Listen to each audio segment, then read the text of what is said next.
ఇవాళ అయితే నేను ఆన్‌లైన్‌లో శారీ అయితే ఆర్డర్ పెట్టానండి. సో, ఇదొచ్చేసి మనకి బాగా ఇప్పుడు ట్రెండ్ అవుతుంది గదా!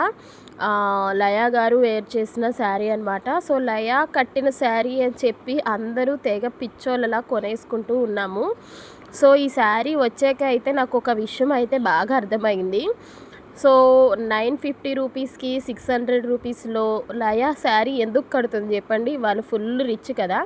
సో, అంత లో కాస్ట్‌లో వాళ్ళ శారీస్ అయితే కట్టరు. సో, మనకి ఒక 1000 రూపీస్‌కి ఈ శారీ వచ్చేస్తుందంటేనే మీరు అర్థం చేసుకోవాలి ఇవి డూప్లికేట్ అని. అంటే సో, నేనైతే చాలా ఇష్టంగా తెప్పించుకున్నాను. కానీ వచ్చాక చూస్తే మొత్తం అంతా వేస్ట్ అయిపోయిందనమాట. సో, ఇప్పుడైతే నేను రిటర్న్ అయితే పెట్టేసానండి ఈ శారీ. ఎందుకంటే దీన్ని చూస్తే ఓకే బానే ఉంది. కాకపోతే ఏంటంటే మిర్రర్స్ మనకి ఇంకొంచెం ఎక్కువ గట్టిగా స్టిక్కీ అయ్యి ఉంటే బావుండు.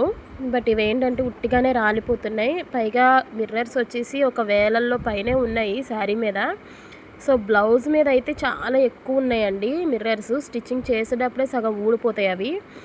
సో, వేస్ట్ అనిపిచ్చింది నాకైతే. మనం కొనుక్కున్న దానికి కొంచెం ఒక 4 రోజులు ఈ శారీ మన్నితే బావుంటుంది. బట్ ఏంటంటే, మనకి అన్ని రోజులైతే ఇది ఉండదనమాట. ఒక్కసారి నీళ్ళల్లో ముంచంగానే మిర్రర్స్ అన్నీ పోతాయి.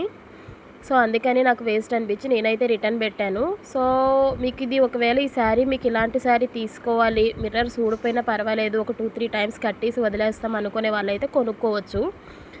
సో, ఇప్పుడు మనకి చాలా మీషోలో ఉన్నాయి. అమెజాన్‌లో, స్నాప్‌డీల్‌లో అన్ని చోట్ల అవైలబుల్‌లో ఉంది. సో, నా ఉద్దేశ్యం ఏంటంటే నేనైతే రిటర్న్ పెట్టేసానండి. ఐ హోప్ ఈ వీడియో నచ్చితే లైక్ చేయండి, షేర్ చేయండి, సబ్స్క్రైబ్ చేయండి. Thank you.